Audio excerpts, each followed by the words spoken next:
listening to The Starting Zone, a podcast about World of Warcraft and the people who play it. And now, here are your hosts.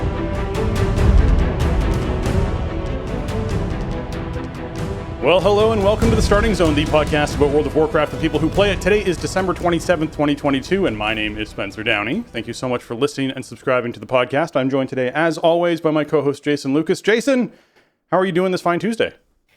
Spencer, hello. Here it is, the last show of 2022. It's true, yeah. And I'm doing well. I'm a little sleepy. It's been a very busy few days in my world with the holiday and everything, especially when you got little ones. But everybody survived so far, so that's good. I'm here. We got, man, like there's not gonna be a lot of breaking stuff this week because everybody's on holiday break in Blizzard land. But we got a lot of stuff to talk about the future, the immediate and medium term future of this game and all of that. So, I had a bit of a low-key week of playing WoW, but and I think this one will be kind of similar too because of the New Year's holiday. But still, I mean, there's a ton of stuff to do in-game, and there's a ton of stuff that we're looking forward to. So it's really fun. It feels really good right now. Yeah, it does. I mean, I also had a very low-key week in WoW. I worked right up until the 23rd. I had the 24th off, which was nice, and the 25th off, and then yesterday was the 26th, which is Boxing Day, so things sort of start to ramp a little bit. And then most of this week, I'm sort of off and on, which is good. And so I got a little bit of time in, but not a lot of time into WoW this past week. I did watch a bunch of the race. That was fun to sort of head that up while I had other things going on. You're wrapping gifts, whatever it is, on the 24th. And, making sure that I was watching and seeing what people are doing. It was interesting to see Big Dumb Guild raided on Christmas Day for the day. They actually did a whole raid day on Christmas Day. It seemed like Ted was really excited about that too. Somebody was posting on Twitter. Yeah, they took the 24th off, so they made sure everyone had their Christmas Eve off. But yeah, it was interesting to see them raid on Christmas Day. It's always a curious thing, but I mean that's what it comes down to when the race happens, and when Blizz has releases that overlap with the holidays, they have teams raiding on Christmas. That's what happens. So yeah, it was like bad release timing, and then the end of the race was kind of weird. It's certainly been a bit controversial, although everybody who took part in the race seemed to be good sports about it. But we could do a whole show on the inherent problems with Race to World First and with raid release timing and all of these things. Yeah, and I feel like at least this one wrapped up in like 11 days or something, right? This didn't drag into multiple resets and stuff like that, which is good, but also it's weird for Blizzard to sort of be an active participant in making sure that it ends by a particular day. And then of course, it ended with, Echo taking the world first after a round of nerfs that Liquid didn't have a chance to see, capitalize on, so to speak, right? Yeah. And it was back and forth between Echo and Liquid down to the wire there, and then these nerfs came through while Liquid was sleeping, recovering from their night. Yeah. And so I don't know. I don't want Blizzard to like organize and run the Race to World First as like an official thing, but also when stuff like this happens, I don't know. Your heart kind of goes out to like Liquid because they had some really good pulls the night before the nerfs came in, but they just couldn't quite get there. Mm-hmm. And then Echo ends up clutching it out, which is awesome, but also like because of the regional stuff, like Liquid sees it first, but that also means that it's buggier and tuned worse. And the nerfs that came in may have been a result of pulls that Liquid was doing. Like you don't right. There's a lot of give and take all over the place. Yeah, so I don't know. I watched more of it than I have in recent times, but the cool thing was nobody got stuck on boss 5 or something, right? Yeah. The bosses were falling over the first week, and then the last boss was, it was a real test of wills, and I feel like that's at least a better place to be than, hey, we can't kill Halandris, and then there's 4 bosses after that. Yeah, you're right. The nerfs they're a sticky topic because Blizzard knows exactly the 60 people this is going to affect, right? Like that's what it comes down to. So when you choose to push these live, it's like, well, we know because the streams are up, you can tell who's awake and who's not. So at a certain point, it's like you're handing someone an opportunity to kill it, right? And you know exactly who you're handing it to, and it's kind of awkward that way when that happens. So I'm with you on that. Made for some drama, and understandably so, some upset people regarding it just because of how they went about it. Waiting until both teams were up and rating would have probably been the better way to go about it. So they both had, at least a chance of that taking place. Putting out an announcement to say what time they were going to be doing a hotfix like this would have been even better. To go, hey, at this time on this day, we're going to have this hotfix go live that's going to be addressing this issue with this boss that we're, going to be changing. And so suddenly they can all go, oh, okay, we can set up so that we're ready for that, hotfix to go live. Like, that would be neat. They could even have confirmation, because a lot of these teams are involved in a Discord that has communication with, the CM team, so they're able to actually get information from them regarding the race. And so they could actually even have something where that CM team goes, the hotfix is now live to both teams, so that they know it's live and they can go and do something. If Blizzard wanted to actually really be, taking care of those players and what they're doing, because remember, Blizzard tunes these bosses hard for these players because they nerf them before anyone else gets to them. So, like, keep in mind. Yeah, pretty much. They're it's already like event tuning, right? Like, yeah. They're already catering to this group of players at this early on inside progression, because they know this group of players are the only ones who are going to be there. So, they could at least cater a little more to, like, let them know when something like this is going to happen so they can plan around it. I don't know.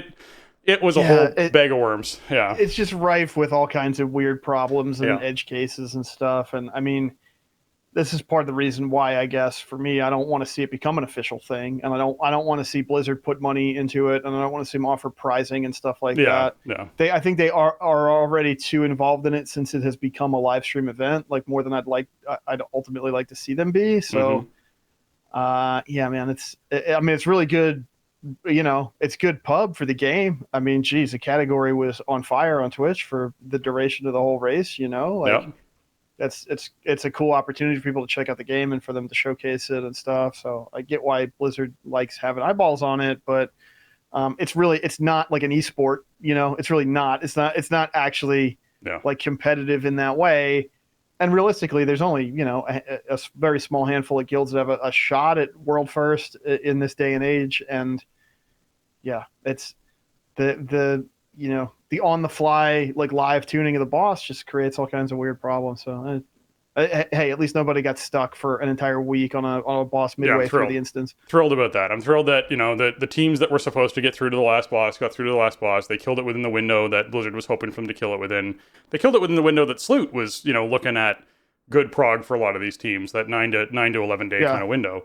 I know he kind of wants it just to fall over at this point for his team, because they've been struggling on it for a while now. But yeah, really, it's it's something that they enjoy and they're really really excited for. So good on them. I hope they kill it soon, and they can move on with the rest of their holidays that they may or may not have. I know Sloot was messaging on Twitter and talking on stream a bit about.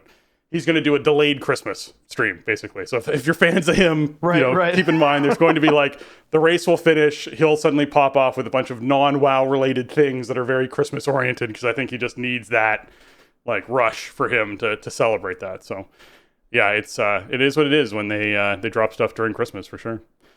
Anything you want to chat about your last week in WoW, Jason, before we move into this week? Yeah, I mean, it was a short week, right? Because I wasn't going to attempt to schedule a raid on Sunday, Christmas Day. Like, it's just not. I'm not doing that. I don't want to do that, and I don't want anybody to feel pressure to show up. So we only had 2 raid nights, but it was great. I mean, normal reclear was super smooth. I think we only had one quick wipe on one fight. I can't remember which one it even was, but so we cleared back through 7 bosses, in a night, pretty tidy, which was great. Starting to get some 2-piece bonuses out to the group and stuff like that, which is awesome.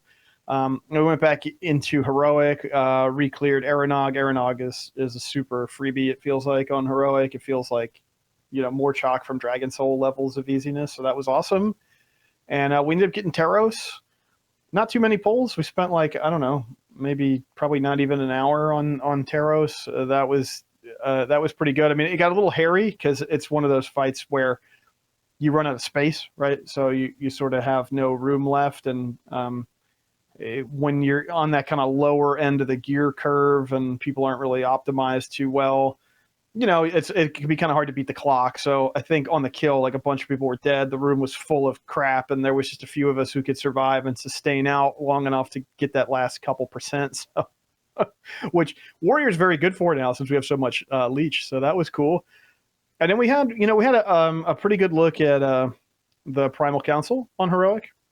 We didn't quite get it, but we had a good look and sort of, started to get a feel for the dance.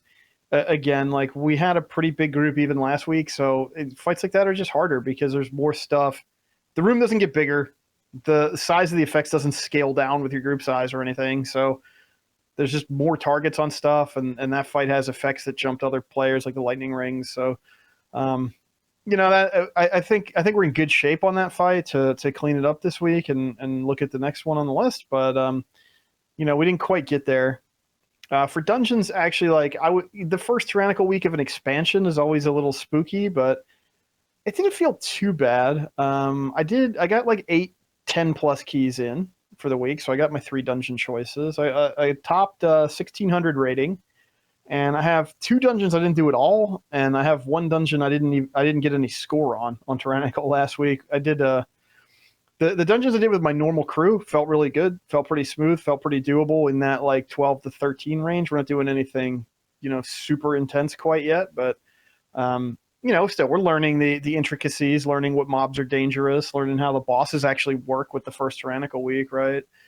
And then the other night we just had some people hanging out and decided to throw a group together and go do Azure Vault, and the bosses were way over our heads for the kind of group comp and throughput we had. So that ended up turning into one of those nights that you just regret stepping into that dungeon because you spend an hour plus in there, you get no rating, and everybody just feels bad about it. So that was kind of that. But in all, I think the dungeons are feeling okay. Like obviously we're still at pretty low gear, so they will feel better.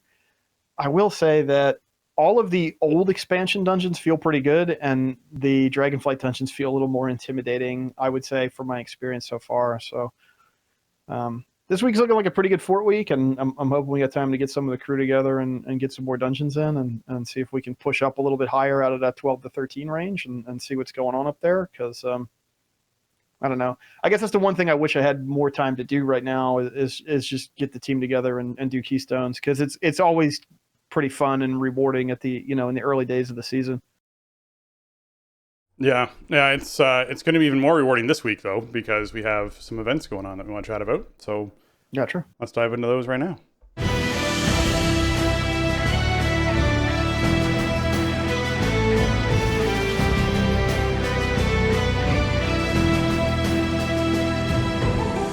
This week is the Dragonflight Dungeon event. Go figure, right? So sign of the warrior buff is up, meaning the final boss of each Dragonflight dungeon awards an extra item when defeated. This obviously doesn't count towards Mythic Plus, but it does count towards Mythic Zero. So if you're someone who's like, hey, I'm looking to gear up my toon, there's still pieces that I want, you get that extra chance at the end of the dungeon to get a piece of loot. There's a quest you can pick up that gives you a quest to complete 4 Mythic, difficulty dungeons. If you complete 4 of these, they can be Mythic 0 or Mythic Plus. You get a reward of heroic treasures from the current raid, the Vault. And that will, that'll be anything off any boss inside of the raid. It could be something amazing off the last bosses. It could be anything. So, obviously a great week to gear up your toon. Yeah, this early in the season, like this event is just a must if you do any kind of like PvE, really. Mythic Zeros are very approachable and will count for the quest progress, like you mentioned. So, you need a pre-made group for them, but even if you're not like a seasoned dungeon player, I don't think any of these dungeons are really that intimidating on Mythic Zero, and there will definitely be people looking to fill out queues for this reward. So highly recommend getting this done on any tunes that you care about playing PvE stuff on this week. And yeah, unfortunately, the Sign of the Warrior buff in Shadowlands, it didn't apply to Keystone dungeons. I assume it's not going to apply to Dragonflight Keystone dungeons either, which is a real bummer because that was so nice in BFA and Legion. I'm pretty sure that it did apply to those.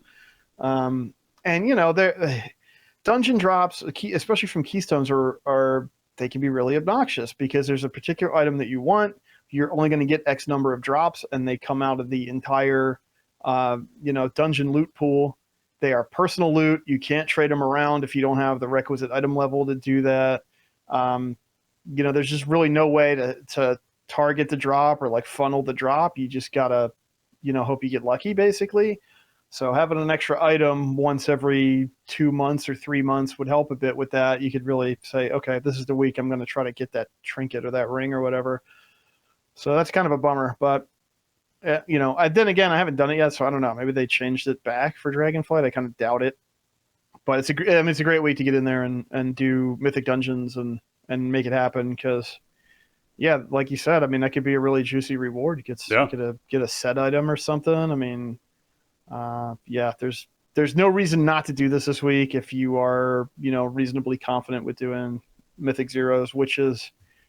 Honestly, it has that M word in it, but it's a low bar. I feel like these mythic zeros are very accessible.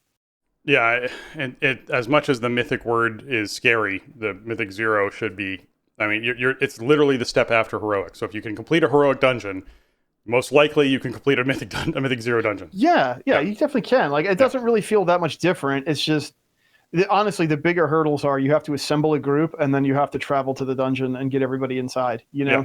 And that, so it's a bigger accessibility hurdle than like pushing a button and then you're in the dungeon. Yeah. But the tuning is not that much harder. The bosses and stuff don't have anything that's going to throw you some huge curveball that you're not going to be able to deal with. I mean, I would love to be able to do this on my monk this week because my monk needs every piece of gear he can get, but his item level is still so low. I haven't really had the time to invest in gearing him up, and I don't know. Maybe some guildies are like, hey, bring whatever. Let's just slam some mythic zeros and maybe I'll go. But I'm definitely not.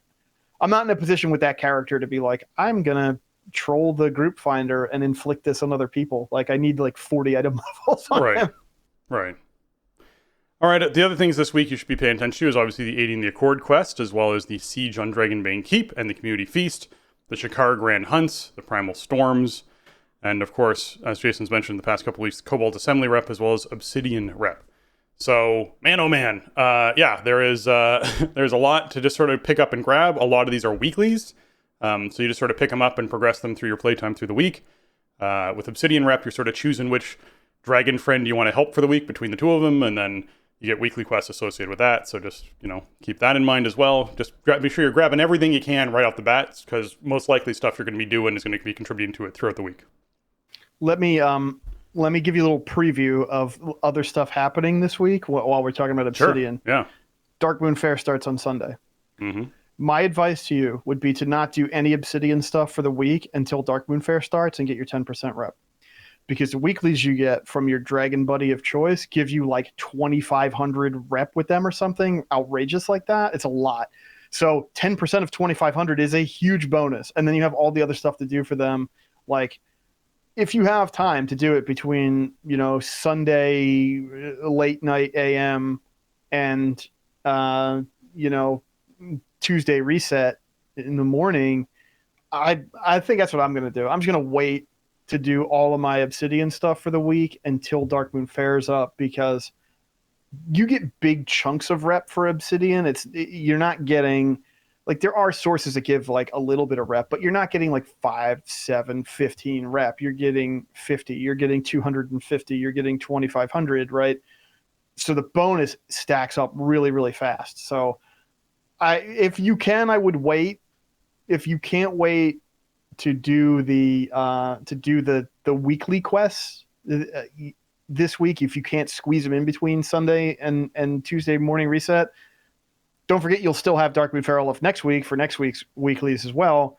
And, worst comes to worst, you can always just get some top hats and just grind keys out at Obsidian Citadel and cash in on that juicy bonus. That was how I did the Rathian grind like week 2, because Darkmoon Fair was up and I was like, I'm just going for it. It's going fast. I'm killing stuff. I got the hats. Like, let's just turn stuff in. Nice. Yeah, great tip for sure. Things that are becoming a little bit less relevant, the super rares, dropping your 379 and 382 loots, as well as your trials, doing the, flood in the Oharian Plains and the elements in the temporal conflux.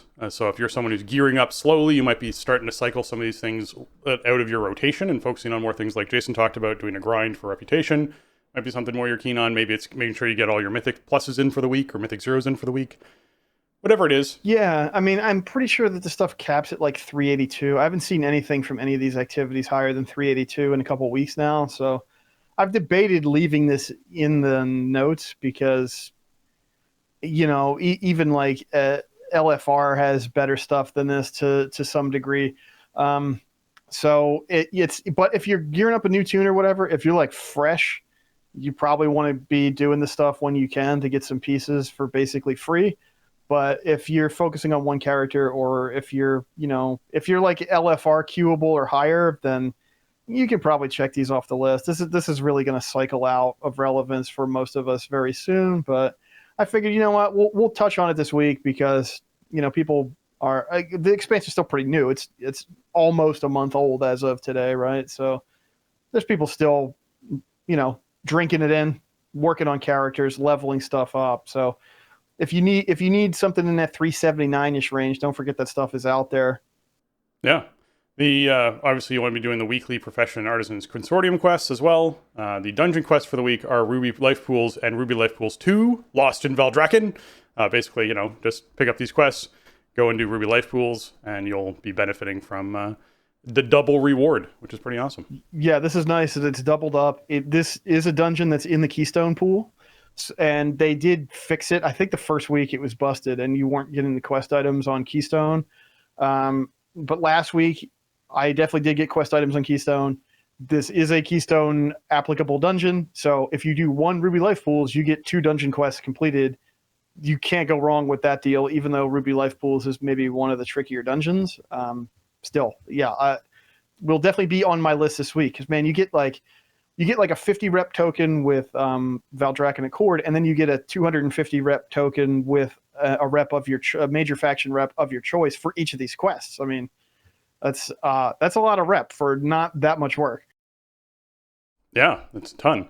PvP quests, we got Epic BGs. Obviously, Solo Shuffle is the other one that's up for this week. And then in War Mode, you got the Sparks of Life still going on in Higher Plains, which, as a reminder, they made it so you can't do it inside a raid. So be sure you're finding a group to make this a little bit easier to do, which is much more BFA-esque. I mean, there was definitely stuff inside BFA that you did inside a raid, but I found when I was doing a lot of it, I just ended up in a group of 5 going around doing stuff, having a good time. So yeah, it's a lot of fun. It's definitely good to do the War Mode stuff like that.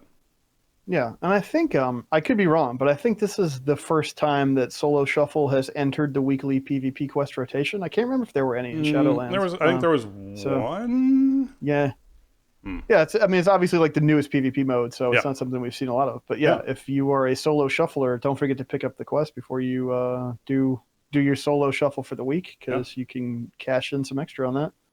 And if you're someone who likes PvP or doesn't like PvP at all, it doesn't matter. Comp Stomp is back. That means Arathi Basin with advanced AI bots, which you should be able to just smash into the floor. So if you really enjoy literally stomping on computers, you can get out there, queue up for your Arathi Basin Comp Stomp Brawl, and just roll them all day for honor. You get 5 marks of honor, 65 conquest, and 250 honor for the first time you win, which is pretty much a guarantee in the first 2 or 3 games you play, if not the first game you play. I typically see these lasting somewhere between 5 and 6 minutes long. So it's like the fastest honor grind you can possibly get with a Comp Stomp. It's absolutely phenomenal. So take advantage while it's here. It's a lot of fun. Yeah, I should do that this week. I missed the last few just because it was, late Shadowlands times. I wasn't playing that much, and I had other stuff on the list. Especially Season 4 was such a whirlwind, right? Like, there was so much stuff that I wanted to do every week. It's not to say there isn't a lot of stuff to do in early Dragonflight here, but suddenly this is a lot more attractive, If I could get some Comp Stomps in and maybe get something useful, I might have to. Plus, Comp Stomp is just fun. Can we get an Epic BG's version of Comp Stomp, though, so it can work with the Epic BG's quest? Can we get like a Alterac Valley Comp Stomp or something? That would be pretty cool. That would be phenomenal. I don't know, for some reason my brain went to all of the CGI rendered armies that fight each other inside of movies. Right. And just being this absolute smash of AI against players, which would be hilarious. So yeah, I think I would dig that. All right, weekly world boss for the week is Bazul, the dreaded flame. This is the fire proto-drake in Azure Span.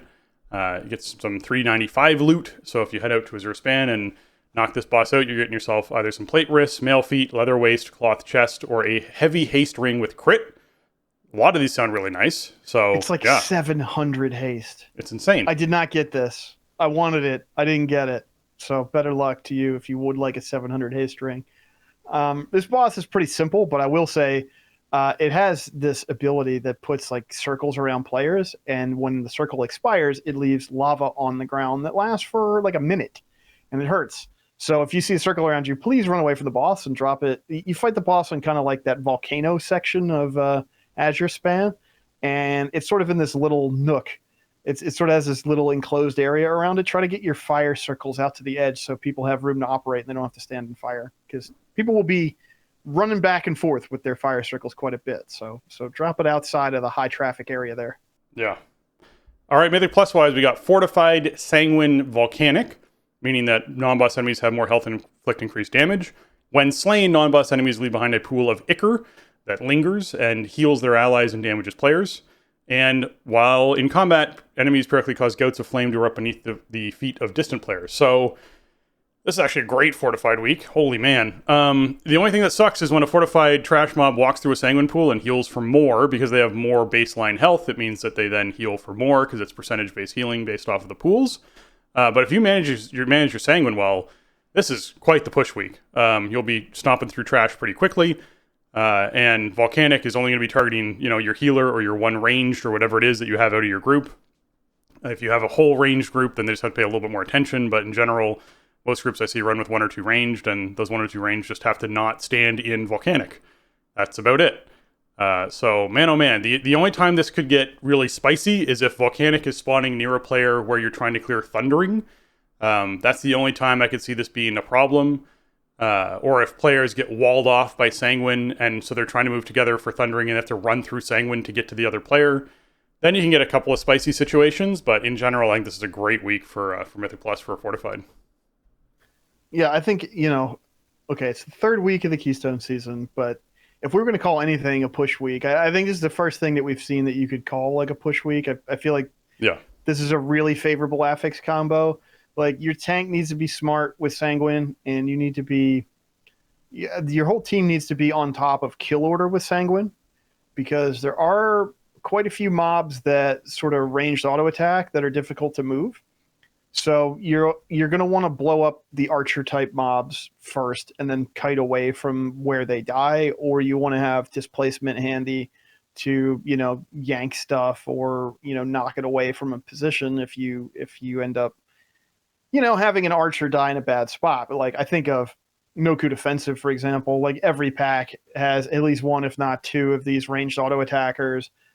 The good thing is, you have plenty of room in a dungeon like that to kite and move away and stuff. So that can help a bit too, because that dungeon is like technically the size of the entire zone, right? So there are some dungeons in the pool that are a little bit more close quarters where Sanguine can be a little harder to manage. Temple of the Jade Serpent has some narrow hallways.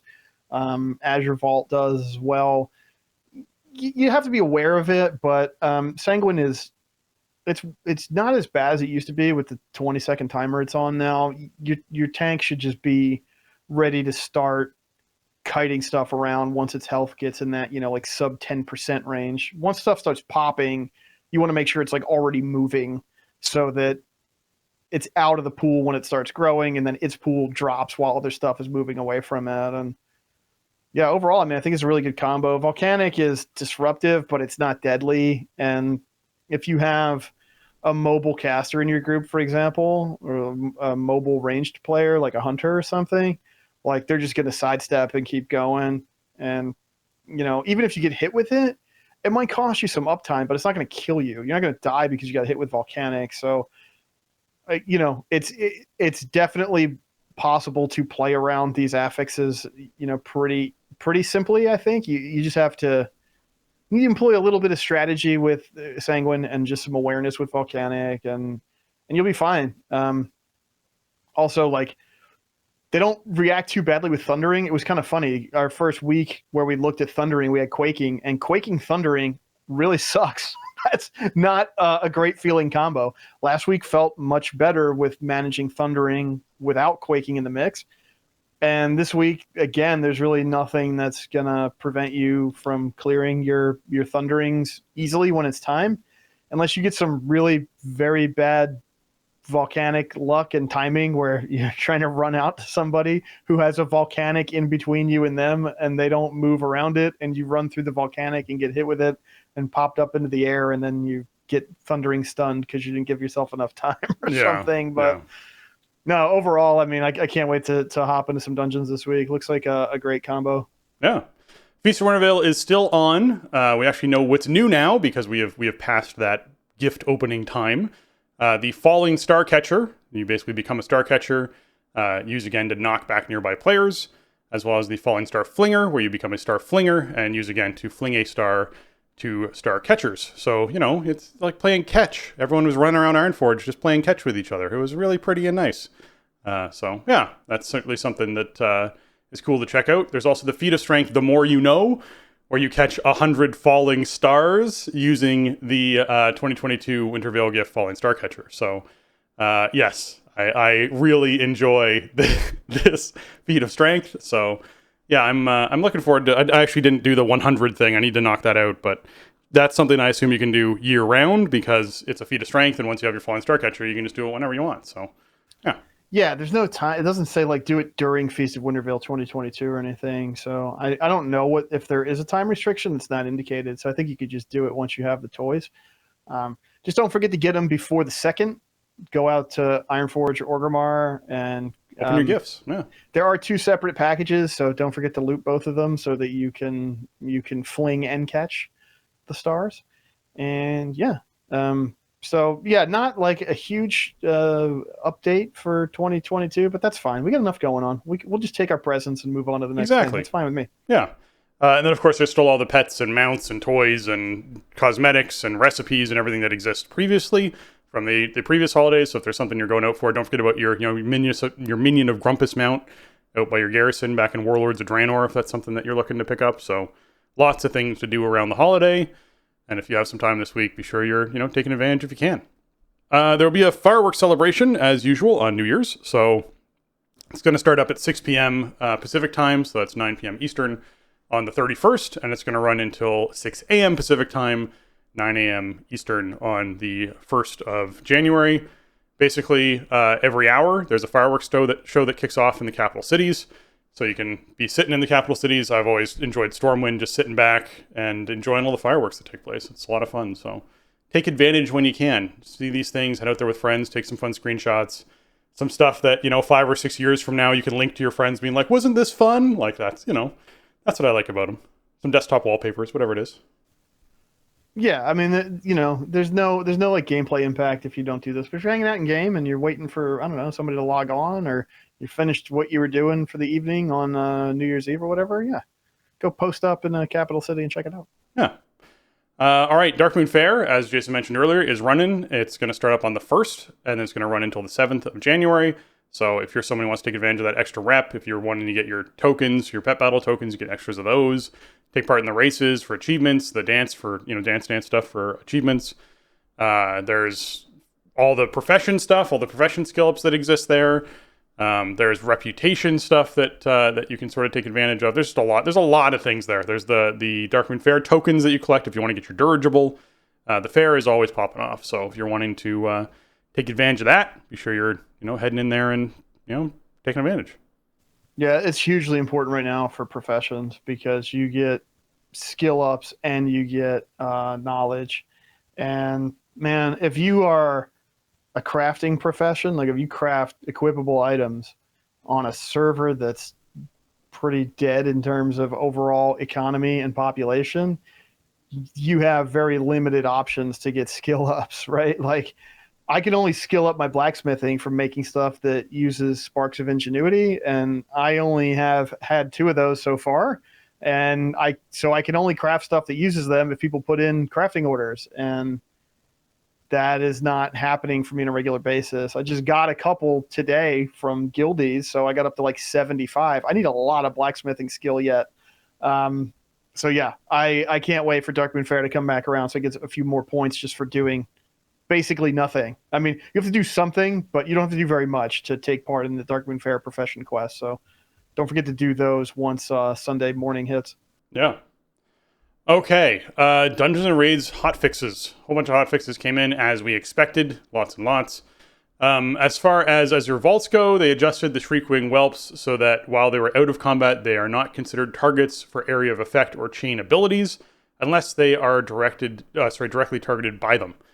This is like the chain lightning effect deal where you attack one mob inside one pack and it for some reason arcs and jumps into an entirely different pack. This also happens a lot with paladins with using Avenger's Shield, where it would bounce around a group and then fly out like 30 yards and hit another pack and suddenly they'd come running over.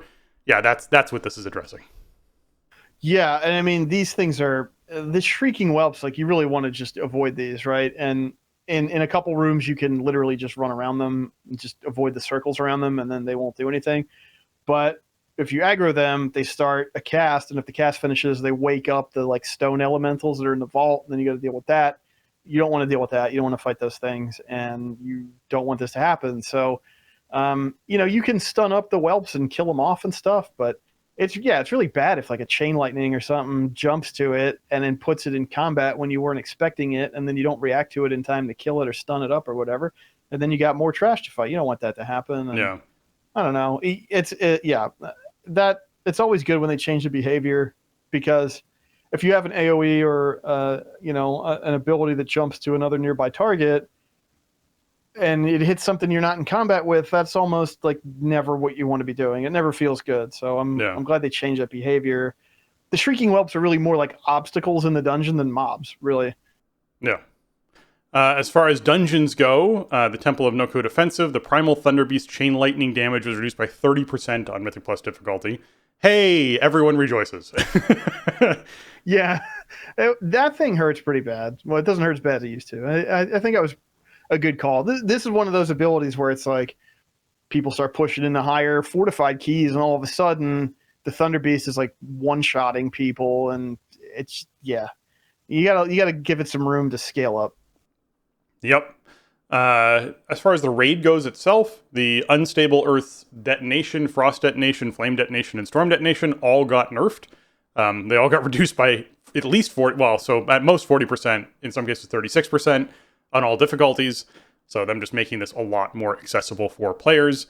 It's just, I don't know. When you see these things, you're like, yep, it's new raid. This is what's happening. They went through, they nerfed a bunch of things. Mm-hmm. This is going to happen. Tuning things out, making sure players get through stuff. It's awesome too, because like so far I have not found the trash in Vault to be too odious. Like there's trash between, pretty much all the bosses, but there's not that much. And, a lot of times your first impression of a raid is like, it can be very bad regarding trash, right? If it feels like the trash is too long between a certain segment of bosses, or if there's particular trash mobs that are just way too annoying to fight. My initial impressions with Vault aren't that bad, but then to also see like a ton of trash nerfs come in right away, it's nice. I mean, I think, trash serves a purpose in the raid. You want it to feel like it's a place that you're like adventuring through, and that, you can add a little texture to the raid and timing by putting trash in there. Plus, like, you can put drops on stuff, and you can also introduce some boss mechanics by having trash do like a lower impact version of it. So I'm not on like team boss rush mode necessarily.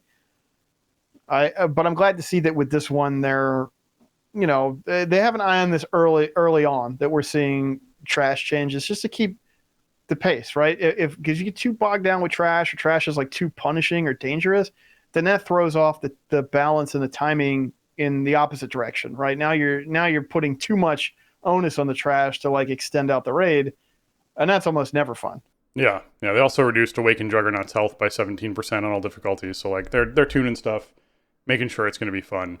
And speaking of doing things early, wow, Kaligos now summons a portal, allowing players to travel from the Primal Bulwark to the Outer Seal after Aranog has been defeated. Hey, look, in-raid travel. This is something we always complain about 4 weeks into the raid.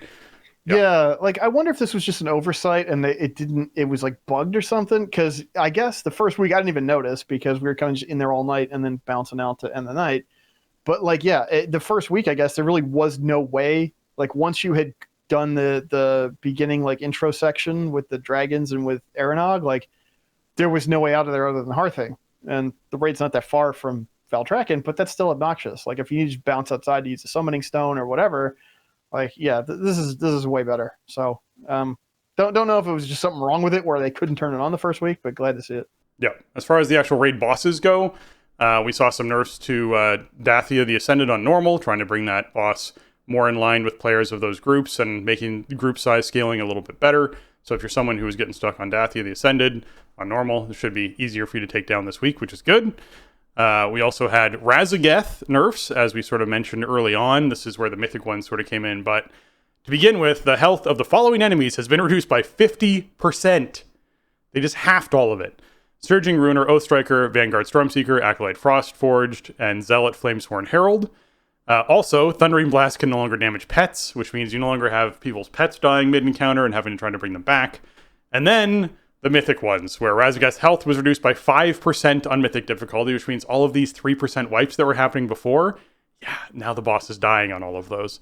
And Storm Surge's shield has been reduced by 50% on mythic difficulty, so you pop through that much faster.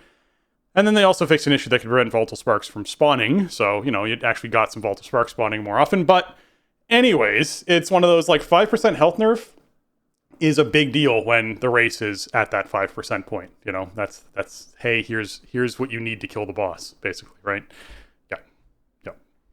Yeah, I mean those are the most important the most important 5% at the end, right? So it definitely paid off. I mean, I don't think these fixes were all in before the Echo kill, I believe, if I'm not mistaken on the timing here. Yeah. So, so they were all kind of necessary, I guess, for the final push. If the timing was in a particular window that I think everybody wanted it to be, so that's where it ended up. I will say the Dathia changes felt great last week on normal mode with a big group, reducing conductive markdown to only target 4 players regardless of raid group size. Thank you whoever made that call. Conductive mark is still harder to deal with a huge group versus a smaller group because there's just not as much real estate. But okay, 4 people have the ring, go stand away from the group. Everybody who doesn't have the ring, clump together, give people room to spread out with the conductive mark.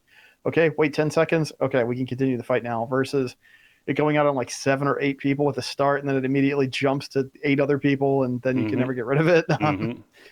I think, this was a good call. 4 players is enough that you have to pay attention to it regardless of your group size. But even if you have a 10-player group, you should have plenty of room for those 4 people to set up and do what they need to do. It doesn't necessarily prevent you from doing your job, right? From DPSing or whatever.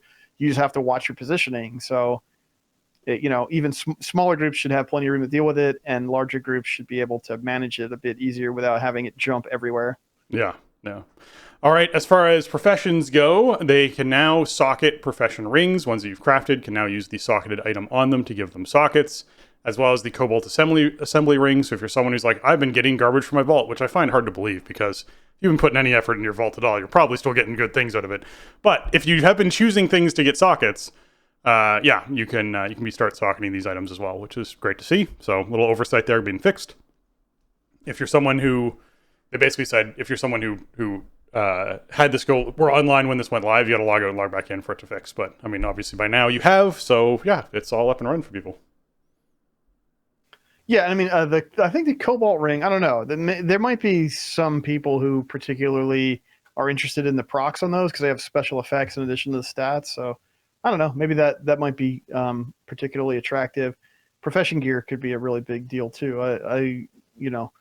If there's a particular a ring or something that you're using a crafted one, not being able to socket it just makes it worse than other rings in some way. So cool they fixed this, and it was retroactive, so it's not you have to go get another one.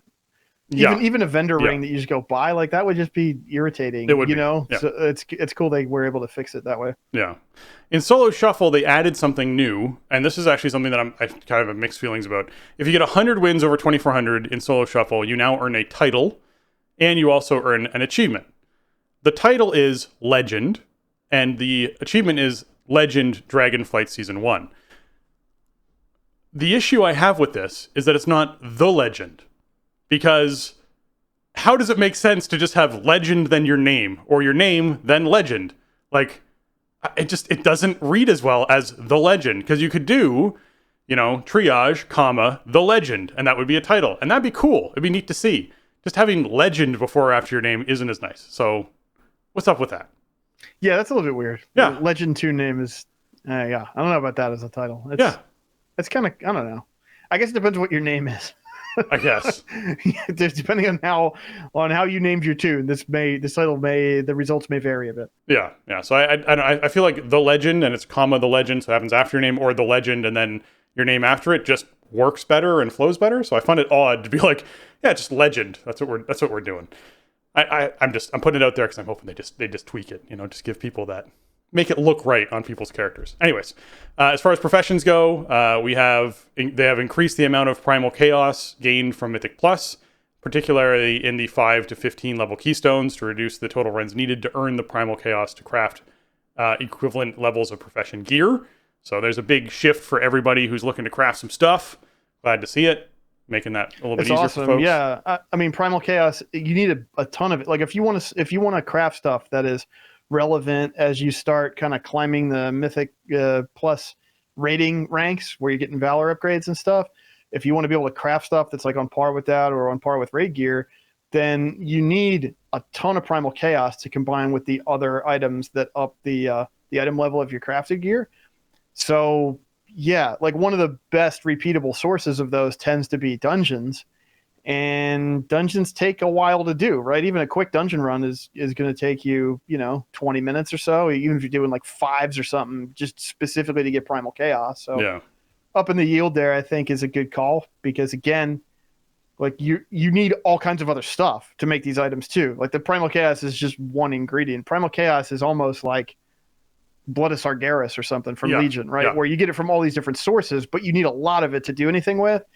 And then you also need these other very limited and difficult to obtain items to make like really good crafted gear. That often require other professions to be able to do them, right? Yeah. Yeah, right. Like you need, and some of it's time gated, like if you need a spark or whatever. So this is a good call here. Open up the faucet on the primal chaos a little bit. And I like it. I didn't even notice it, to be honest, but what I did notice was I had like a giant stack of primal chaos in my bank when I went to go do some crafting stuff last week. So obviously this is paying off. Yeah. And then the poor Tuskar, we're having some issues with their fishing nets. Apparently there's some holes in them, which just is unacceptable for Tuskar. So they fished an issue where the Tuskar fishing nets occasionally yielded no fish. That sucks. So yeah. I was wondering, look, I had a couple times where like I went back to where I had put a net and there was just nothing there for me. And I'm like, did I do something wrong? Yeah. Do these expire if you leave them too long? I don't know, but I think it might have been this particular issue. And there's holes in your net, man. That's what happens. The community feast bosses should now reliably reward the correct amount of reputation when killed. So people get a varied amount of reputation. That's weird, and it feels even worse when you're with someone else and they get more reputation than you do and you don't understand why. So that's been resolved too. And that's pretty much all the hotfix stuff for this week. But there's lots of blue posts to dive into. So, as far as blue posts go, we teased it at the end of the show last week, but we can actually dive into it a little bit closer now. The Dragonflight in 2023 Road Ahead blog post that came out here from Holly Longdale, the executive producer of WoW on the team. So, man, oh man, Jason, impressions of the Road Ahead. Well, I'm really, I'm happy, I'm thrilled as a player, and I'm a little surprised. I mean, they laid out for us, 6 planned patches for 2023. Yep. And I guess it may be into early 2024 with 10.2. And sort of, some of it's a little more vague. I'm sure there's some stuff they don't want to tell us about yet. And there's probably some stuff that they have, development budgeted for, but they don't know exactly what it's going to entail. But there's definitely some specific stuff on here. And we haven't ever seen anything like this from the WoW team, in terms of laying out where we're going. And I think that has been a missed opportunity for the team for a long time. I think especially like if you think of BFA, for example, right? And where we kind of ended up from the very faction-heavy conflict thing in the beginning of the expansion, and that sort of waned as we got into the Ashara storyline. And then, we ended up in the final section of that expansion in the Nyalotha, N'Zoth kind of realm. I feel like if they had kind of given us a more of a roadmap like this to where we're going, that people might have felt differently about kind of the ride we were on in that expansion. And so there have definitely been times. I mean, I think in Shadowlands, especially, there was definitely that period in 9.0 where it felt like, what is going on? Are we going to get meaningful updates to this game? Like, are we going to have stuff to do? Is there anything to look forward to? And there were definitely some times in early Shadowlands where it kind of felt like the answer to that was no. And this time around, they're taking a much different tack here. What it makes me think of is actually during the development of Warlords of Draenor, right? During like alpha and beta for Warlords, they let a lot of stuff out into the ether that like they typically didn't talk about. They talked about stuff that was way early in development that never even really got like prototyped too much on beta or whatever, and that they ended up shifting on and never delivering. And people were really mad about that, and stuff like being able to put your garrison in any zone or stuff like that. There were supposed to be capital cities that weren't in Ashran, and that never materialized, right? And this is stuff they talked about, and they showed like internal prototypes of and concept art of and stuff, and told us it was going to happen, then never did, and people got really mad, because the plans changed, and then they backed off of kind of peeling back the curtain for years and years. I feel like, so it makes me think of that a little bit, and I'm hoping that maybe the team can feel a bit more confident in like sticking to their guns, and it's like, put a big disclaimer on everything. These are not promises, but this is the plan. Plans can and do change, but there is a plan. I think that for the majority of players, that's encouraging and interesting. The other thing too is, I think we probably talked about this a little bit last week, is like the Legion connection here, right? One of the things we loved about Legion, I don't mean just me and you and just the show, but the community really responded to, was the reliable kind of frequency of updates. Every 3 months we got a patch during Legion, right? And that didn't mean it was a huge, like a dot number patch necessarily. Obviously it couldn't be that big, but there was something new and something to grab your attention, something to go do in the game every couple months. And it seemed like that was never going to happen again in terms of timing. And also, one thing they did in Legion that I thought was great was, Ian Hazzikostas at the time did a lot of press about this, and he talked about decoupling, raid and season roll from major patches and everything like that. And I thought that worked great, like when 7.2 came out, but we were still in that first kind of raid tier, but now we had the new zone to go do, and we had quest lines, and we had some other ways to power up to make the first tier of raiding a bit smoother to re-clear, and then there's a storyline to open up the second raid, and then 7.2.5 comes out and we get into the second raid.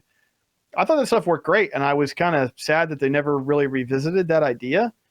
When you look at the outline for what these patches are planned to entail, it feels way more like that to me. Like 10.0.5 is a little patch, but it's going to have a lot of cool stuff to do. And 10.0.7 has like a couple things, but it's stuff to go do. And it's kind of little, it's little kind of tidbits to hold you over until the big, season 2 patch and season roll coming in spring, summer.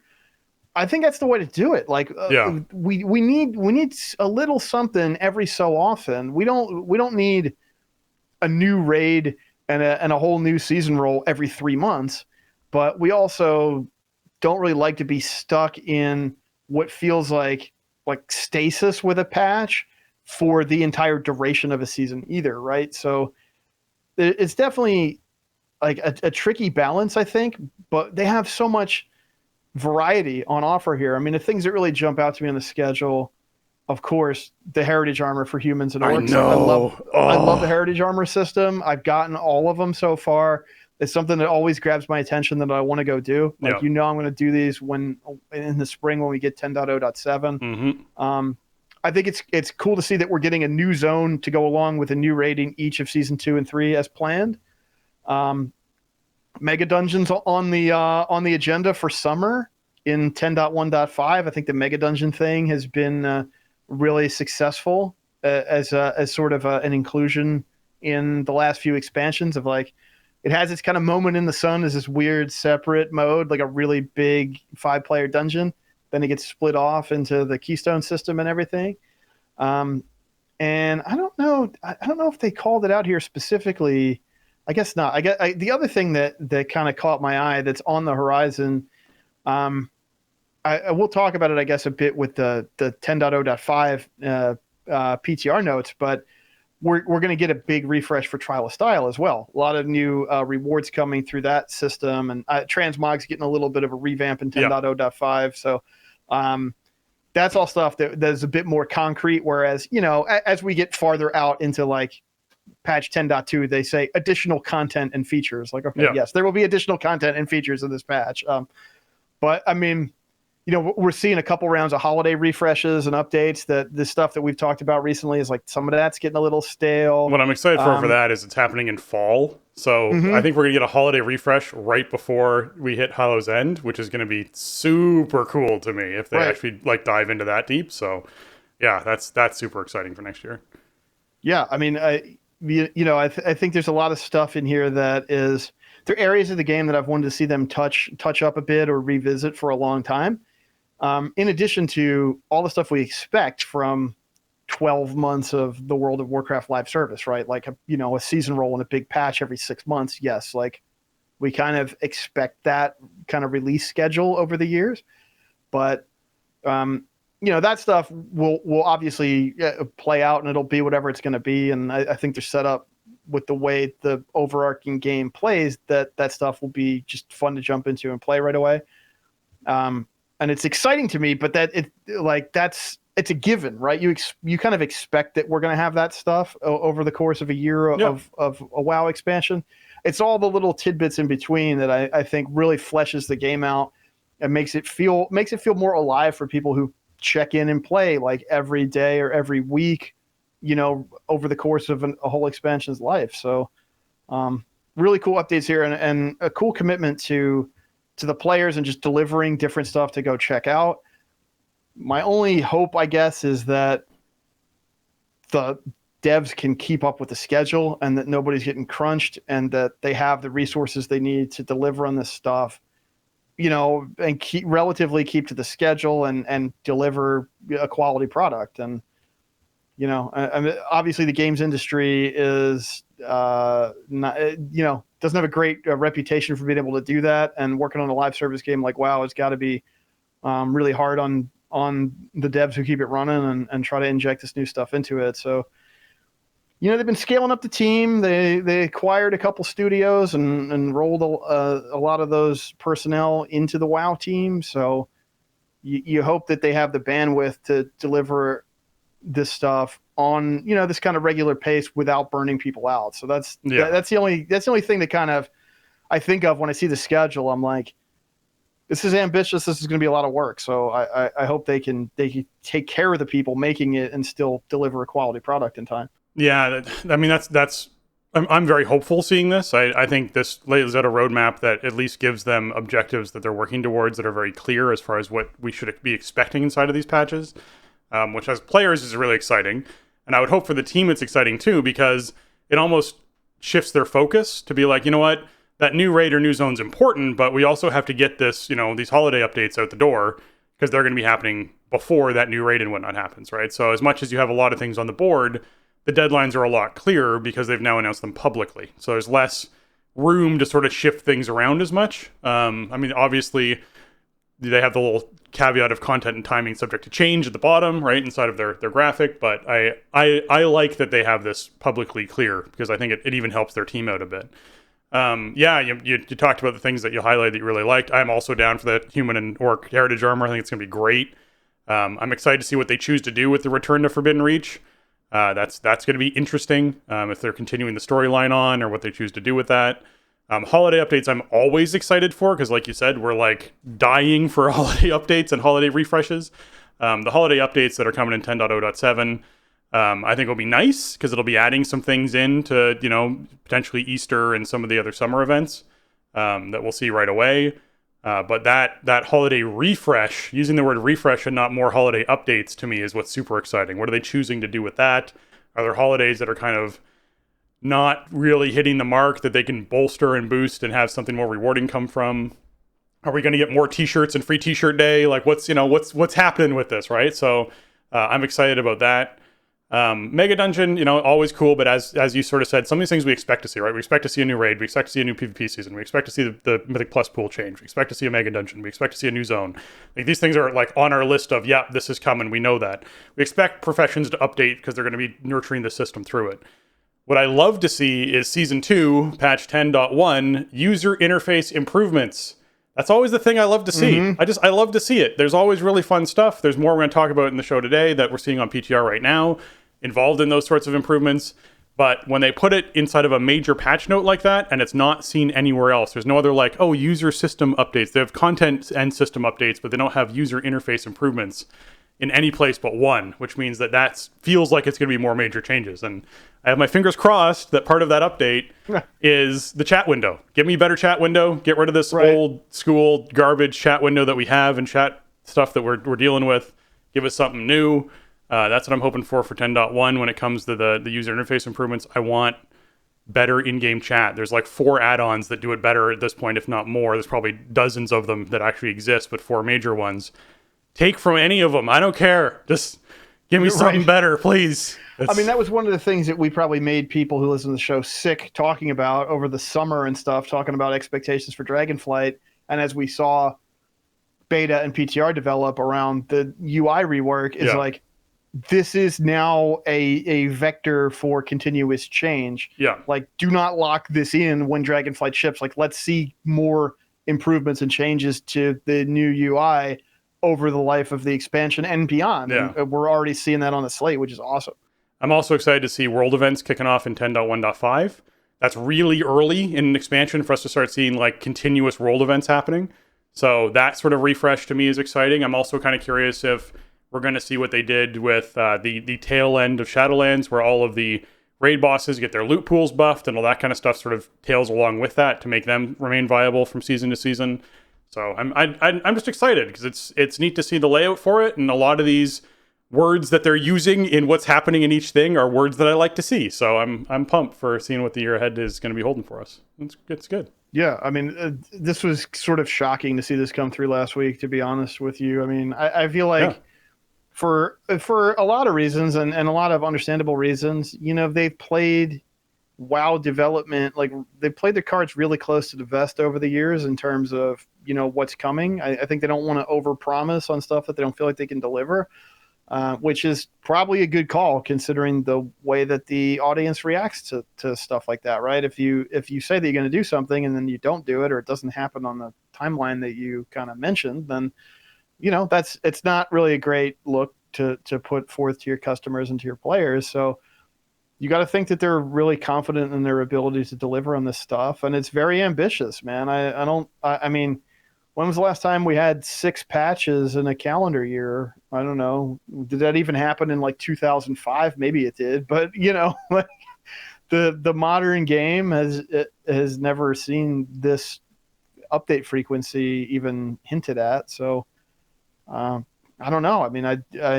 I can't wait to see how much of this comes through and what we get and where we end up. I think they built such a strong foundation with the way that this expansion has come out so far. And I think the other thing that's smart is there's just a lot of room to put stuff on top of it, right? Because, you do have a pretty simple, weekly gameplay loop checklist of stuff that's important to do. And then you have a lot of room. So you have room for, you have room for stuff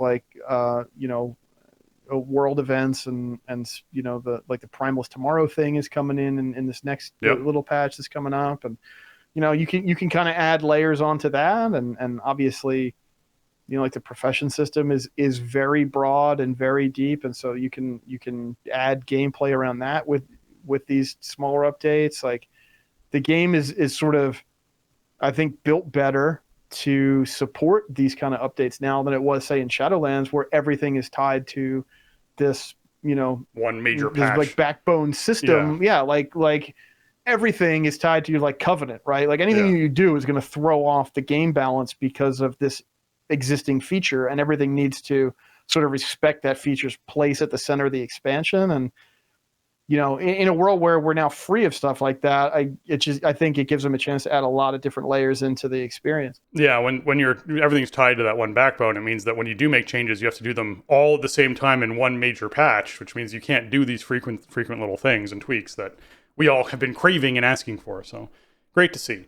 Let's dive into PTR a little bit. I mean, there's a lot still very much in flux with PTR, but trading post keeps coming up. We talked about it a bit a couple weeks ago. Just reminding people, it's basically a set of traders that come into Orgrimmar and Stormwind. You can just head into the Mage District in Stormwind or Grommash Hold in Orgrimmar, and they're there to sell you cosmetics and pets and mounts and all sorts of fun stuff. It's sort of like a black market auction house that just is a currency you can get, which is awesome. Basically how it works is each month when you log in, you just go and visit them, and they'll give you 500 Traders Tender just for visiting them one time for that month. And then there's actually monthly activities that you'll be able to complete, which you'll earn up to another 500 of these Traders Tenders. You can get 1,000 a month. And you're just able to go to them and trade with them to get the stuff that you want. So this is their way of being like, hey, you know what? That, really amazing transmog piece, or this really cool mount, or this thing that was from trading card game, whatever it is, they can throw it on these vendors, and you can save up your tokens every month and go and spend them to be able to get really cool stuff. It's just amazing. It's awesome.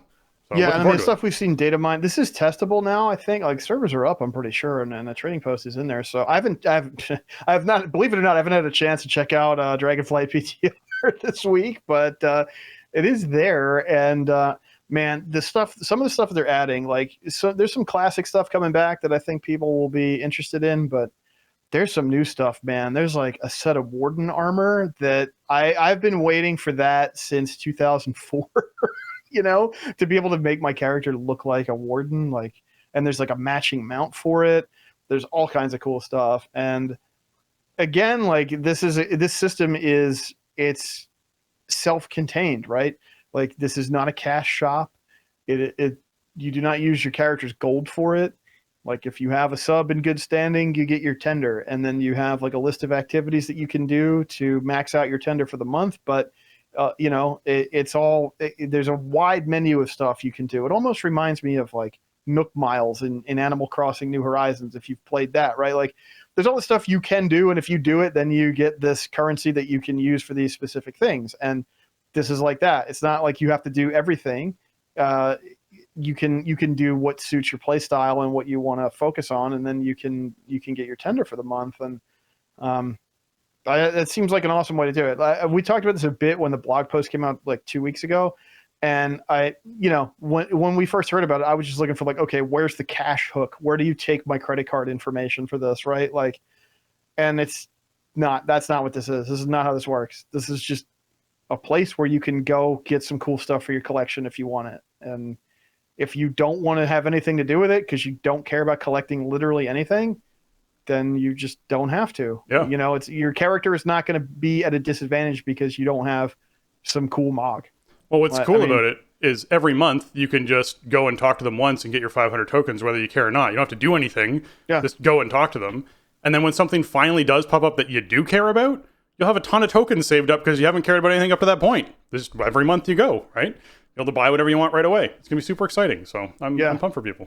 I love it. I mean, it's not. I had no inkling that anything like this would be coming into the game ever. Like it's a cool idea. It's sort of like people have called it like a battle pass or like a reverse battle pass or something, and it's really like it has some stuff in common with battle passes that you see in other service games, except it seems to strip out all the odious stuff about it. Right? Like you don't buy into this. You don't buy the pass ticket, and it's not this, this path you follow of like grinding these particular activities to advance the pass to get these particular rewards in an order that's set forth by the developer.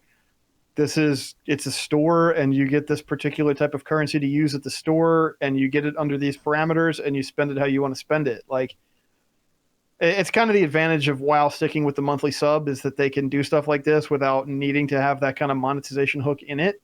It's like, okay, you sub to the game, you can pick stuff out from the trading post. Like, and I mean, man, there's like, isn't there like there's like a whelpling mount? There's a mount that's like a huge baby whelpling. Like, I've seen so much stuff come through the Wowhead data mining that's like, oh, I want that. I want that too. Oh, I really want that. Like, it's going to take us years to get everything for sure. Right.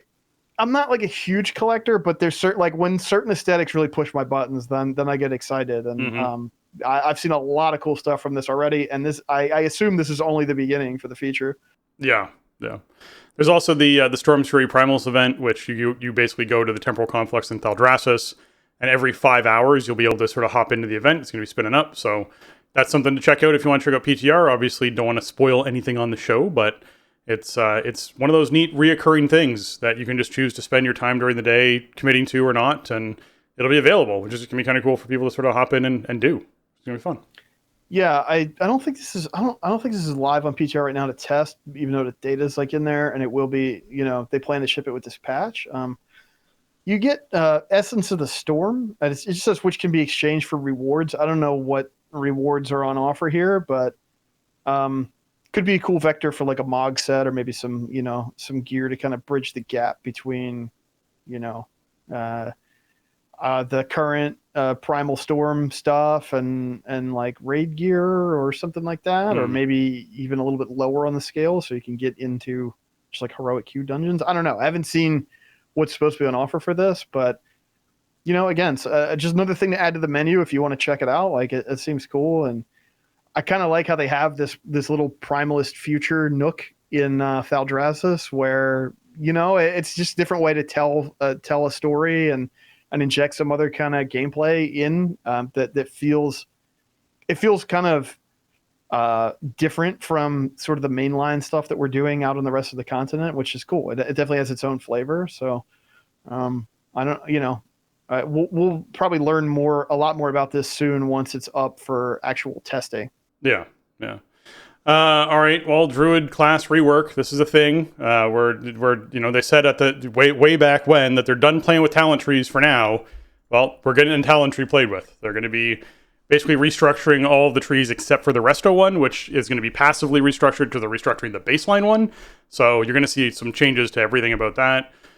I'm not going to highlight the Guardian and Feral stuff. If you guys are really interested in digging into this, you can. It's going to be really in flux as to what's moving around, but something that is really cool that I want to highlight while they're doing this is Lunar Eclipse is getting reworked for Boomkins. It's no longer going to be increasing the damage of Starfire. Sorry, not damage, the critical strike of Starfire. It now increases the damage Starfire deals to nearby enemies by 50%. So as opposed to, getting those Starfire crits, you're now just passively doing more damage all of the time to everything around it, which is what you want it to do because it's supposed to be something you're using on groups. So I just think it's neat to see stuff like that getting switched where they're actually going in and reworking everything. They're also adding in like new talents are coming in. They have Cosmic Rapidity, where your Moonfire, Sunfire, and Stellar Flare deal additional damage or deal damage faster. So they just, it's neat to see them playing around with this stuff with these trees because we knew that Druid wasn't in the greatest place. There's been a lot of conversation around Guardian, and so Guardian being redesigned is something I know a lot of people are excited about. So it's great to see this coming up in this next patch, and I'm sure people will be playing around with it quite a bit, doing tons of feedback. There's other classes that are getting changes as well, and other talent trees being played with too.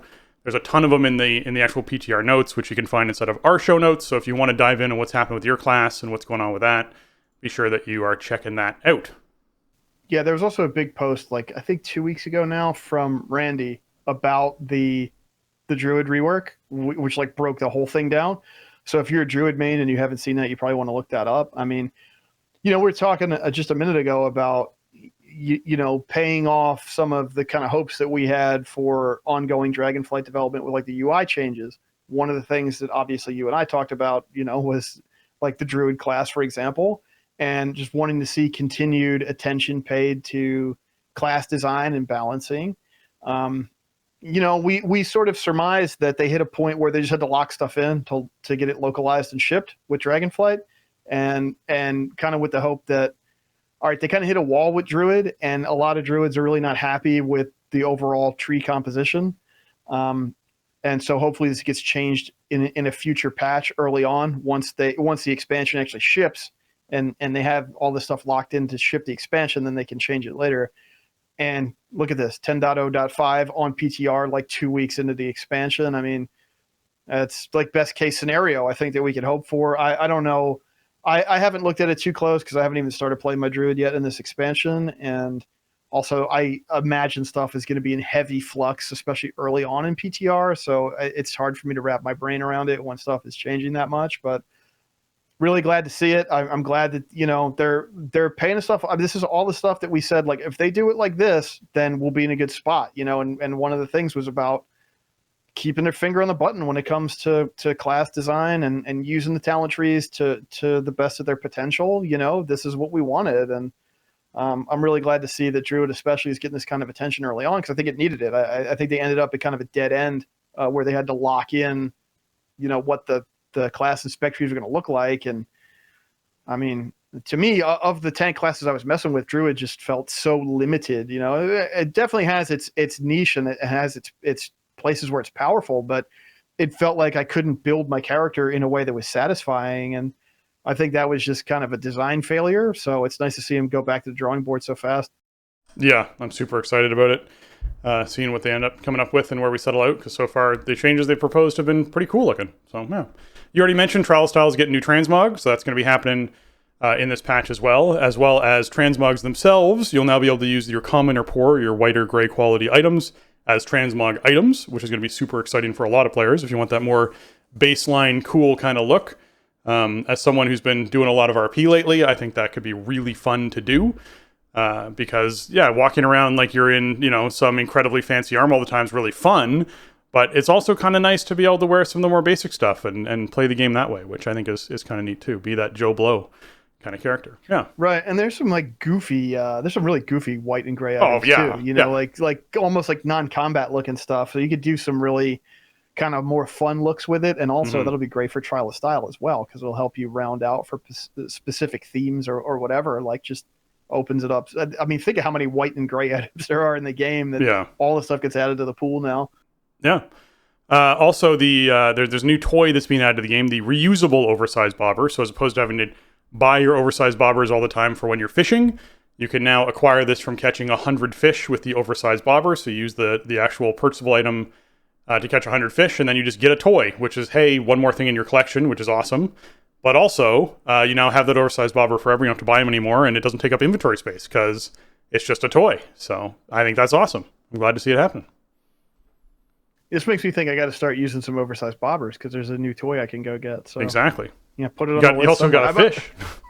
I've been doing a lot of fishing since this expansion came out, because there's a lot of stuff you can get for it, and you have that whole like upgrade tree, like the gear you can get with the Iskara Tuskar. As you get renowned with them, you get better gear for unlocking new types of fishing you can do and getting new fishing gear and getting better nets and all that. So I've spent quite a bit of time fishing so far this expansion. So yeah, maybe I'll just have to add some once this patch comes in, I'll have to add the oversized bobber into the rotation. Yeah. We're seeing Warlords of Draenor crafted item appearances returning, and you can now purchase them for optional reagents from each of the relevant profession vendors in your garrison in Ashran that costs secrets of whatever the profession is tomes. And I know a particular warrior collector of transmog who's been asking for this for, God, a year and a half, 2 years now, who's going to be thrilled that this change is finally going live. He's been very active inside of the community Discord, so it's something where he's going to be pretty happy to finally be able to gather these appearances, complete off some of the sets he's been working on, and, you know, congrats, people, if you've been waiting for those Draenor appearances. Yeah, I mean, this is big, man. This is the end of this saga that began at the outset of Shadowlands, right? These appearances have been bugged for 2 years now plus. So finally coming back whenever 10.0.5 ships. That's pretty cool to see. Also, as far as the UI panel goes, multiple charge cooldowns will now list the time of when the next charge will be available. So when you're seeing your little spiral waiting for the next one, you'll actually get a time now, which is nice.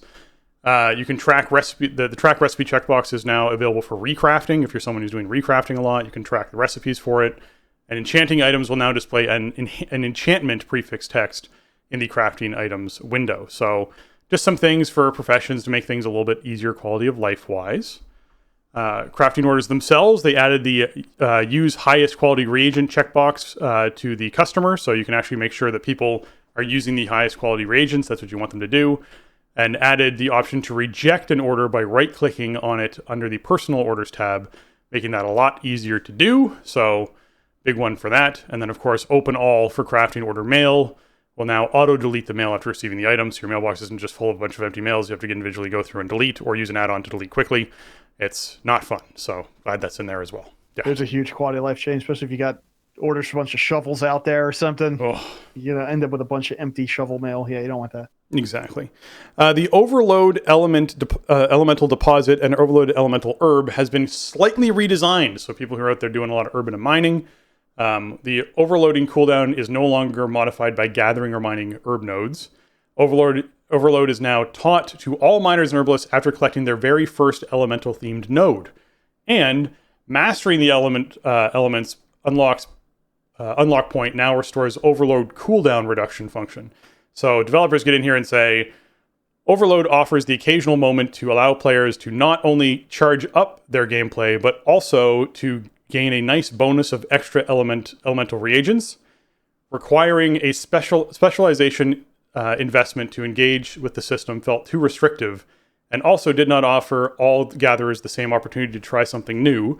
By shifting the cooldown reduction onto the unlock point and unlocking the spell for all gatherers, everyone has an opportunity to participate, but also get a better understanding of what the feature is offering before investing points into that specialization tree, which is huge because no one knew what it did. So they started spending their points elsewhere because no one knew what it did. And then people started to find out what it did, and they're like, I already spent points. How do I get points into this now? So it's, yeah. Right. Yeah. Yeah, and also the overload portal hasn't really been functioning too reliably, which is supposed to be fixed in this patch as well, which is cool because this is I totally missed this when I unlocked it the first time through, and then I was leveling up my my monk on stream, and my monk is double gatherer, and I unlocked it, and chat was like explaining to me how it worked, and I was like, oh, I completely missed this on the warrior the first time through, and I wasn't really, I didn't even know how to use it, so I like that this is going to be a bit more front and center when you first get started using the system.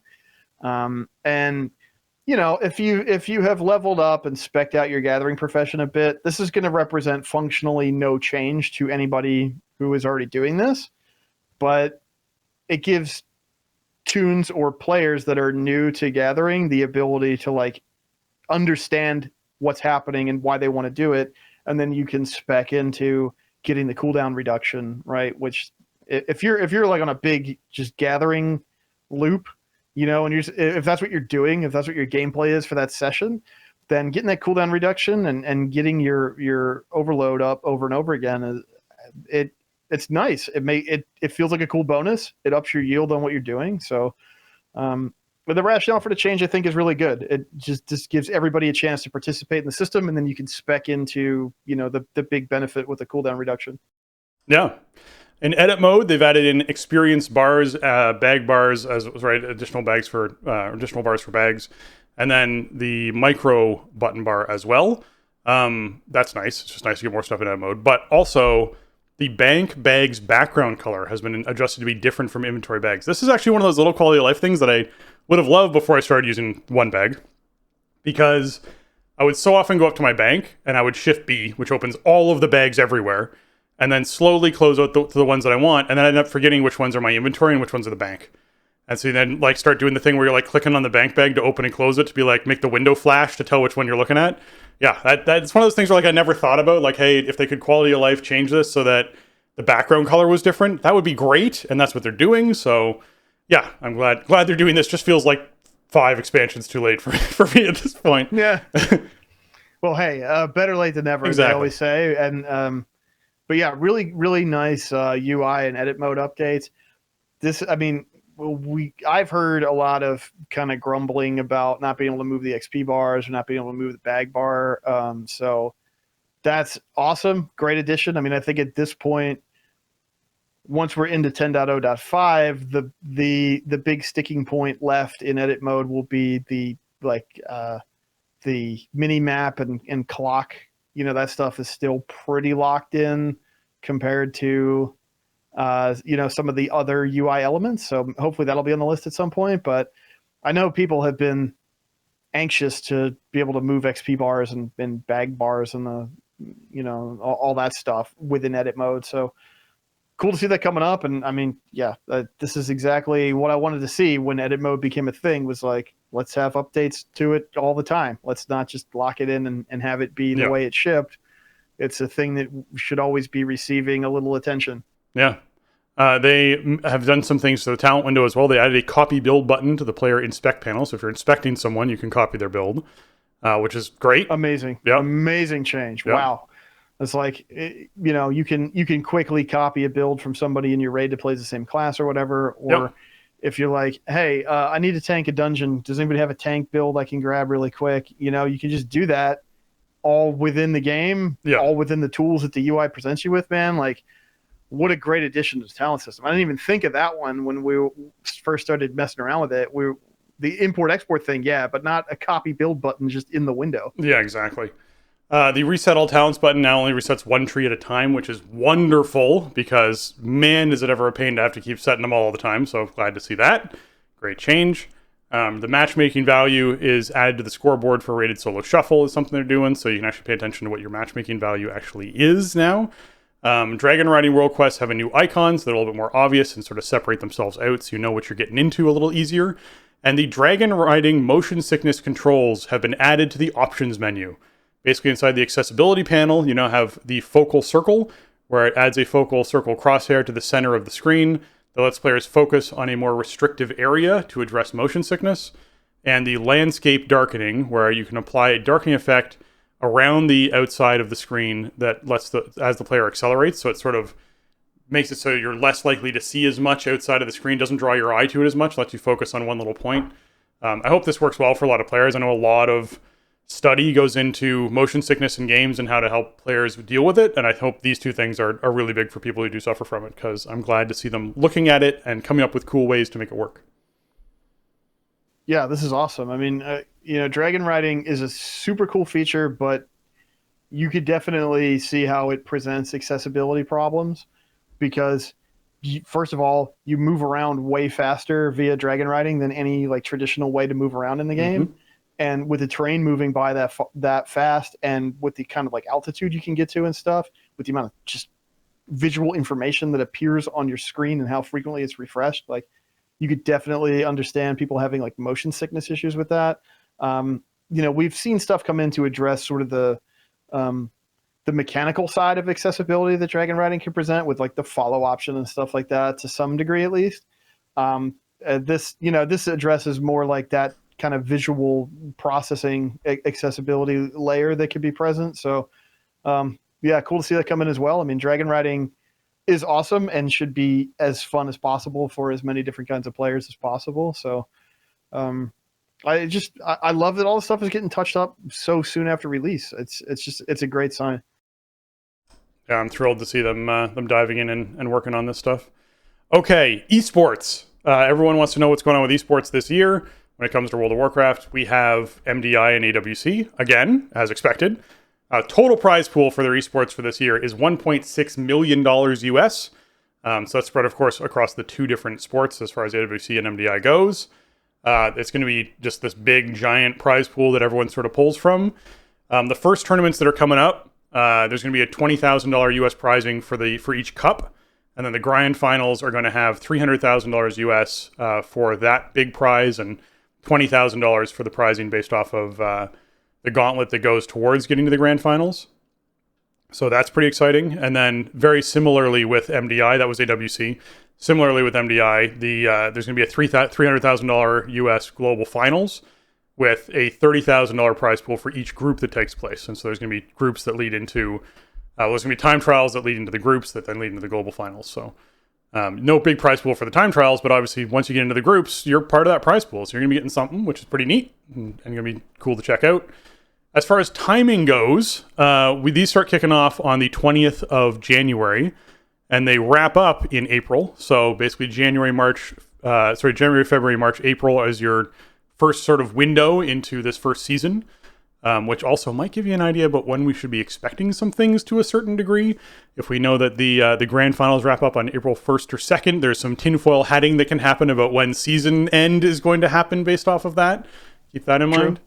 They do say in the post that they are trying to keep the arena seasons more tied to the in-game seasons as well. So Yeah.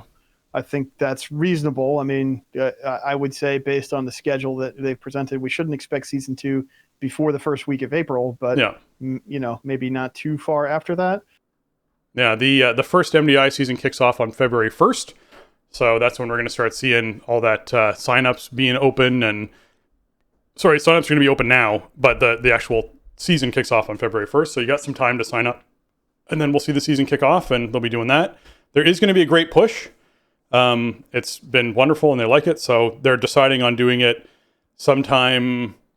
Well, basically they say for Dragonflight Season 2, the Great Push is growing into a full competitive season with its own $300,000 global finals prize pool. Be on the lookout for information over the coming months as we get closer to Dragonflight Season 2. So keep that in mind. There's no big Great Push in this first opening window that they're doing. They're doing MDI and WWC, but they are throwing Great Push into Season 2. So that is something else to look forward to. Man, this is there's a lot of esports, a lot of money.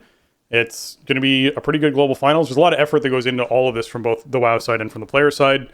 I am excited to see how this all plays out. I like that they're sort of giving us that timeline, though, Jason. I like seeing the little sneak peek of like, yeah, you know what? Sometime in April is when we're seeing the next season kick off, most likely. Right. Yeah. I mean, they're not being shy about this here. Of like, okay, we definitely want to tie this to this in-game seasons, and you can kind of extrapolate from that okay, we have at least some very rough idea of where season 2 is going to start to fall, right? One thing to note is that this is all going to be on Twitch this year in addition to YouTube. I don't know if the exclusivity window with Google or whatever expired, but I think it's great that stuff is going to be back on Twitch. Twitch just seems to have like better tools, and they've done some cool promos with Twitch. The WoW team has over the years, and especially recently with the drops that they did. So stoked to see that. I mean, I think a lot of the core WoW audience is on Twitch, and like we saw the concurrency dip with the move to YouTube for WoW and for Hearthstone and stuff. I think part of that too is like the state of the game to some degree, and I think people were just broadly less interested in the game in recent times. I think there is a lot of renewed interest around Dragonflight. You could just feel it in the air, and I think being on Twitch is going to be nice. It kind of feels like a homecoming of sorts, for the mainline WoW esports to be back on Twitch. So that's awesome. I guess my question here, I'm glad they addressed Great Push right away. It sounds like they're going to have like basically rotating MDI formats. Like season 1 is going to be your traditional MDI foot race format, and season 2 is going to be a Great Push format. They don't explicitly say that, but it's I'm reading between the lines here a little bit that it's going to be this sort of, format per season type of thing. So that's cool. I think the Great Push is just way more interesting to like watch over the course of a weekend and see how, because it's really about like how high can you go, right? Not like how fast can you do this like very scripted thing. It's like, can you do something nobody else is doing? Not can you do this thing that everybody's doing just slightly faster. So to me, it's always a more interesting kind of spectator event. I'm glad it's on the menu. I'm glad that they're happy with it enough to revisit it. It started off as kind of a weird experiment back in 21, and I think it was a cool year for it this past year as well. I think the way they're doing the rotating dungeon pools also is going to be good for MDI because it keeps it a bit more interesting and fresh. It gives different play styles and different strats, a little niche to shine. It might result in some different group comps and stuff too, being, favorable from one season to another, which always makes it a bit more interesting to watch. So, pretty nice looking slate here for the next couple months. And, you got to wonder if these global finals and stuff end up being at BlizzCon. That seems like a real possibility for this year. Wouldn't that be fun? It's been a long time. So if this seasonal stuff builds up to some kind of BlizzCon finals, that'd be really fun because it's been too long. It has been too long. I'm pumped to get down there and see the people. That's really what it is for me. There's so many people in the area I know, so many people on the team that I know, so many folks who will be traveling in that I know that I really want to be surrounded by my folks again, Yeah, it'll be 4 years by the time. I know. We got that sort of end of year wrap up from Mike Ibarra, and he's sort of explicitly, we knew that BlizzCon was in the plans for 23, and we don't have a date yet or anything, but like it's pretty clear that's going to happen. So you would think that all of this stuff, AWC, MDI, of various formats, is going to culminate in like in-person BlizzCon finals. So yeah, cool. Yeah, it's cool stuff, man. Without those, we used to talk years ago about how, the in-person events were really what kind of, put that extra sauce on the esports, you can do it on the stage, and we haven't had them in so long. And I don't know if any of these events are going to end up having in-person things. They don't say, but I would have guessed probably not. But yeah, hopefully it's on the menu for BlizzCon, because it's always cool to see it on the big stage in front of a crowd. Yeah, it definitely is. All right. With that, I want to take a moment to thank our patrons. They've contributed a ton to our show, and they really help us out with making the content that we create. And I'm giving a special shout out today to Arajian, Sealing, Kapawi, Max, Mibble the Mighty, Nick, Shorel, and Zalius. Thank you so much. You're all amazing. You all donate on that special tier. That makes me want to thank you in person here on the show. So thank you so much. Our Patreon is live. It's over at patreon.com/thestartingzone if you're trying to find it. And thank you to our newest patrons, Derek B. and Rintalason is what I'm going to go with, or Rintalison, I guess is the other option there. I hope I got it right in there, but thank you so much for hopping in, supporting the show. We really appreciate all the support everyone gives. And man, oh man, we're going to be chatting with you more inside 2023. As we mentioned last week or week before, something like that, we're going to be looking at changing up the format of our patron participation episodes that we do, to see how they all sort of work and fit. So we might do a couple polls. If you're inside our Discord, startingzone.com/Discord as a patron, we'll certainly be looking for some feedback from you as to what you like and what you'd like to see. So we'll get all that rolling soon when we start to get out of the holidays a little bit and sort out what the next patron event's going to be in 2023. But thanks you again to all of our patrons.